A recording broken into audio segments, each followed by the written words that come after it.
Assalamualaikum warahmatullahi wabarakatuh. Waalaikumsalam warahmatullahi wabarakatuh. Selamat sore teman-teman. Jadi kali ini saya bersama Bapak Kurnia Effendi dalam acara Santri Berdasi, Santri Berbagi dan Menginspirasi. Beliau lahir di Pamekasan tanggal 9 Desember tahun 1966. Organisasi yang saat ini beliau ikuti, yang pertama Ketua 2 IPSI Kota Balikpapan. Terus yang kedua ini sebagai Sekretaris Tapak Suci Pimda 042 Balikpapan. Yang ketiga sebagai Ketua Dewan Pendekar Tapak Suci Pimwil Kaltim. Terus yang keempat Ketua LSBO PD Muhammadiyah Balikpapan. Yang kelima Wakil Ketua PCM Balikpapan Kota. Yang keenam Ketua Litbang IPSI Kaltim. Yang ketujuh sebagai Koordinator Pembibitan dan Pemandu Bakat KONI Balikpapan. Dan yang terakhir ini sebagai anggota Koseigu PPTS. Dan beliau ini bekerja sebagai anggota Polri. Pada sore hari ini topik pembicaraan kita ialah sejarah dan perkembangan Tapak Suci di Kota Balikpapan. Assalamualaikum Pak.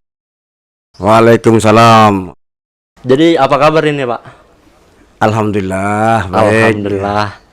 Oke, langsung saja. Kapan dan bagaimana sejarah Tapak Suci dimulai dan dibentuk di Balikpapan? Terima kasih. Tapak Suci di Balikpapan berdiri pada tahun 1978. Salah satunya pendirinya adalah pendekar utama Japri Duhu.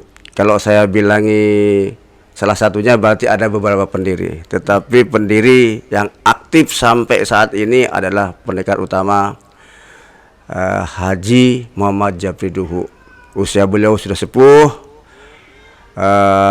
jalan 83 tahun. Alhamdulillah beliau juga masih sehat. Alhamdulillah. Beliau sangat konsen, sangat respek sekali dengan Tapak Suci khususnya di Balikpapan. Oke, jadi kesan dan pengalaman dalam proses perjalanan Bapak di dunia persilatan itu, khususnya Tapak Suci itu bagaimana Pak? Baik, kita urut dulu ya perjalanan saya, karena saya pendatang. Ya Pak. Saya coba urut dari pusat.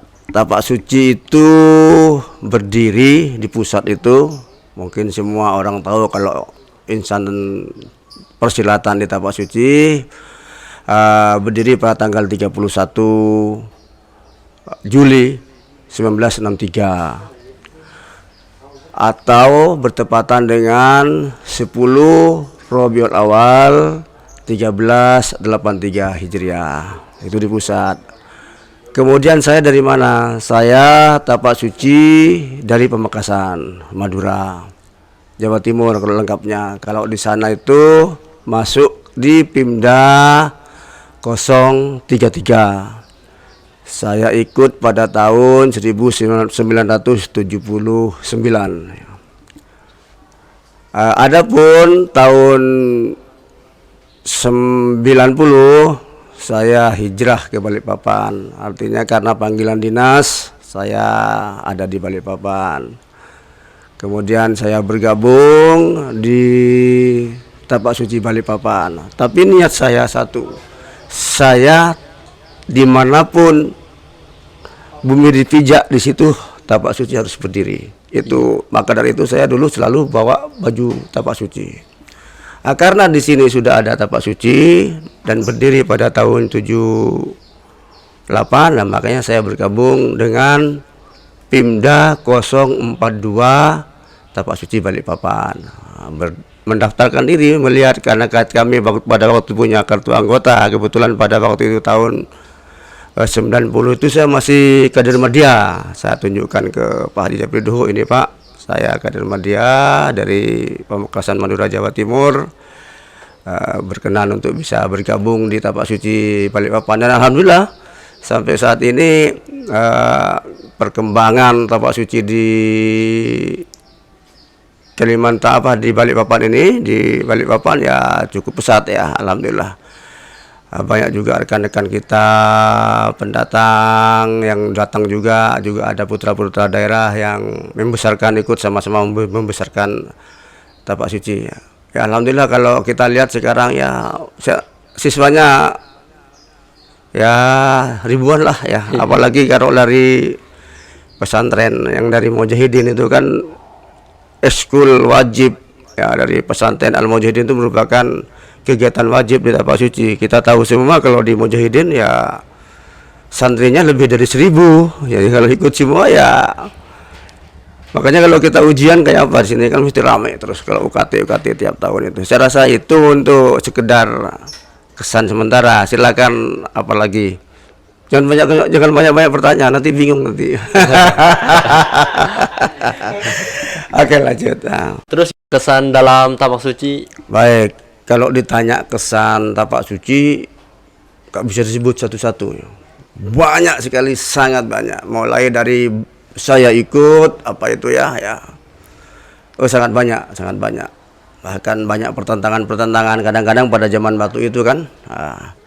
Tapi saya tidak berbicara jauh ke belakang, tetapi kita karena ini posisinya di Balikpapan, maka kita berbicara aja yang di Balikpapan. Saya yang pertama masuk ke Balikpapan tahun 90 itu, di sini saya bergabung dengan cabang SME PGRI 4. Kalau alamatnya di sini di Strat 3 ya. Setelah datang menemui beliau Pak Haji Japri Duhuk, saya diminta untuk bisa hadir ke SMP PGRI. Disitulah kami bergabung awal, dan di sini pada waktu itu yang latihan aktif hanya 1 cabang. Maka dari itu saya berpikir, waduh kalau cuma 1 cabang ini kurang rame. Ya akhirnya dengan seizin Pak Japri Duhuk, Pak kalau bisa kami harus buka cabang. Akhirnya setelah itu banyak cabang-cabang. Saya latihan itu tidak seminggu 7 kali, tetapi seminggu 8 kali. Karena saya ambil latihan malam plus Ahad pagi. Jadi kalau Ahad pagi, malam Senin, malam Selasa, malam Rabu, malam Kamis, malam Jumat, malam Sabtu, malam Ahad. Jadi 8 kali bisa latihan. Ya sampai sekarang ya tumbuh pesat, rekan-rekan juga dari pendatang, ada pendekar Madya Toto Haryanto, Dr. Toto Haryanto dari Malang. Kemudian ada juga yang hijrah dari Jember, ada pendekar Madya Sugiono, ada juga pendekar Moda Rudi Jatmiko dari Blitar. Jadi kami di Balikpapan ada 5 pendekar. Jadi ya berkolaborasi lah kita pada waktu itu, masa susah. Mereka semuanya turun ke lapangan untuk saling bahu-membahu untuk memajukan tapak suci. Ya alhamdulillah sampai sekarang ya tapak suci Balikpapan ya bisa mewarnai lah di dunia persilatan, khususnya di Balikpapan dan Kalimantan Timur gitu. Amin. Terus kaitannya dengan seorang santri itu Pak, menurut Bapak kenapa seorang santri itu harus mengikuti bela diri khususnya di tapak suci? Ya kita ke sejarah awal aja ya, ke sejarah awal. Kalau kita melihat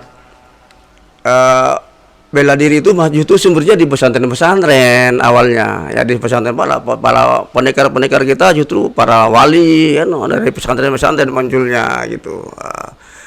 Bahkan ada hadis itu yang mengatakan bahwa mukmin yang kuat itu lebih Allah cintai dibanding mukmin yang lemah, tetapi keduanya itu sama-sama punya kelebihan. Jadi santri ya wajib, apalagi dengan adanya tapak suci. Tapak suci ini kan sudah sesuai dengan syiar dakwah ya, betul-betul menjunjung tinggi ajaran-ajaran Islam yang lepas dari syirik segala macam. Maka santri ya harus lebih kuat. Karena apa? Mengingat juga zaman-zaman sekarang kan berbahaya ini, banyak ulama diserang yang nggak jelas ya. Iya Pak. Nah, jadi santri juga harus membela para ulama. Di samping itu nanti santri-santri kan akan terjun menjadi ulama rata-rata itu. Ya harus mampu, harus bisa membela diri. Jadi santri juga menjadi tulang punggung untuk menjadi santri yang kuat, mukmin yang kuat, sehingga jalan dakwah ini bisa berjalan gitu. Saya rasa itu kalau untuk santri-santri itu. Apalagi dengan moto tapak suci, ya toh. Moto tapak suci, dengan iman dan akhlak saya menjadi kuat, tanpa iman dan akhlak saya menjadi lemah. Makanya kekuatan kita kan ada di iman, ada di akhlak kita, ada kekuatan kita di situ. Insya Allah lah kalau orang-orang anak-anak tapak suci kita di santri-santri rata-rata ini ya, kalau hal-hal yang semacam itu saya rasa di pesantren sudah kenyang lah ya, gitu begitu. Iya Pak. Ya, gitu. Terus ini Pak, ada berapa cabang dan ranting tapak suci di Pimda 042 Balikpapan Pak? Alhamdulillah saat ini santri oleh cabang yang ada di Balikpapan itu ada 23 cabang. Kebetulan saya tadi coba merekap ya cabang-cabang yang aktif di Balikpapan. Ini bisa saya bacakan ya. Iya Pak. Kalau enggak kadang lupa karena kebanyak ini. Ini ada ya, santri cabang Ponpes Al Mujahidin. Ya, Pondok Pesantren Al Mujahidin yang nggak asing lagi lah kalau di Balikpapan, bahwa sumber atlet itu rata-rata dari Al Mujahidin ya, Ponpes Al Mujahidin, dan sudah banyak prestasinya sampai ya nasional lah ya. Kemudian ada Pondok Pesantren Hidayatullah, itu yang ala di ahli sufah ya, ahli sufah. Jadi para tahfiz yang banyak di sana itu. Kemudian ada Pondok Pesantren Luqmanul Hakim gitu. Kemudian ada SMP Muhammadiyah 1, ada cabang SMP Muhammadiyah 2, ada cabang SMP Muhammadiyah SMA Muhammadiyah dan SMK Muhammadiyah, ini jadi satu.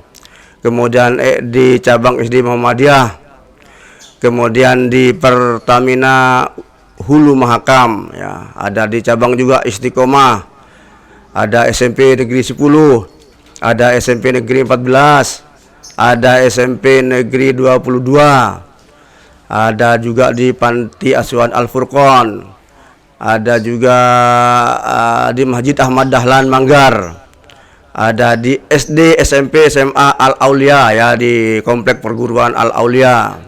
Kemudian ada di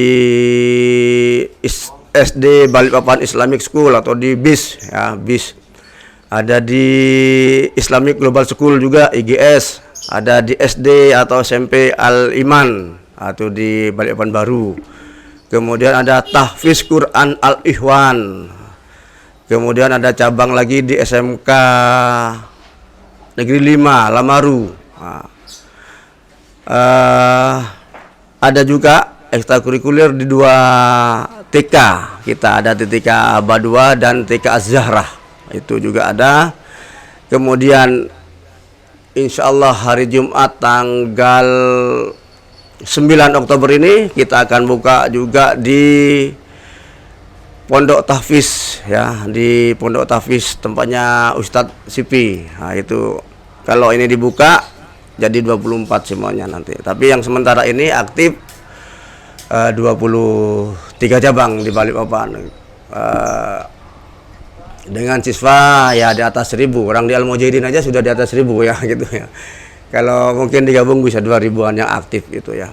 Adapun kalau pelatih ini yang menjadi masalah, di sisi pelatih agak kurang. Nah, mungkin nanti pelatih akan ya bisa ada, mudah-mudahan ada musafir datang lagi lah untuk bisa bergabung ke Balikpapan, karena kader-kader kita yang di Balikpapan ini rata-rata ada juga yang masih sekolah SMA, yang kader dasar itu kadang-kadang dia nanti kuliahnya ke Jawa atau keluar Balikpapan, sehingga pelatih kita, kader kita akan berkurang. Mudah-mudahan juga ada pendatang-pendatang yang betul-betul all out untuk selalu berdakwah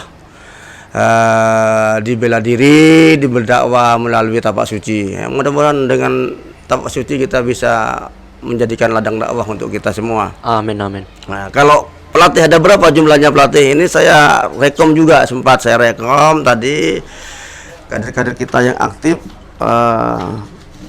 Kalau lengkapnya ada 5 pendekar di Balikpapan, ada 9 kader utama, kemudian ada 3 orang kader kepala, kemudian ada 6 kader media, kemudian ada 15 kader muda, dan ada 26 kader dasar. Itu yang ada di Balikpapan sekarang. Nah, mudah-mudahan tapak suci ya akan selalu mewarnai lah ya untuk dakwahnya, untuk kemaslahatan itu ya. Jadikan tapak suci itu sebagai ladang dakwah bagi kita. Amin, Rasa amin. itu. Jadi lumayan banyak juga ya Pak di Alhamdulillah. Balikpapan. Alhamdulillah buat mungkin ya berkat doa-doa dari ya sesepuh-sesepuh kita, rekan-rekan kita ya lah. Banyak juga dari ustadz-ustadz kalangan Muhammadiyah yang mendoakan, mensupport, dari pengurus pimpinan daerah Muhammadiyah yang selalu mensupport ke tapak suci, sehingga gairah dakwah tapak suci selalu jalan gitu. Pak, jadi mungkin yang terakhir motivasi untuk santri itu Pak. Untuk santri, motivasi kita ya diharapkan kepada seluruh santri, tidak hanya santri ya. Diharapkan kepada semua siswa kader tapak suci, khususnya yang ada di Balikpapan ya, raihlah prestasi baik akademik maupun non akademik ya. Yang non akademik diantaranya prestasi melalui bela diri tapak suci, melalui silat. Jangan ragu-ragu ikut tapak suci ya, karena tapak suci itu tidak hanya di Balikpapan. Tapak suci sudah ada di 18 negara, 34 provinsi, dan sekitar 400 kabupaten kota di seluruh Indonesia. Jadi kalau kita mau merantau kemana-mana, ya insya Allah akan ketemu dengan tapak suci, dan situ harus bergabung dengan tapak suci. Jadi kita punya saudara dimanapun kita mau merantau, ya kita mau pergi.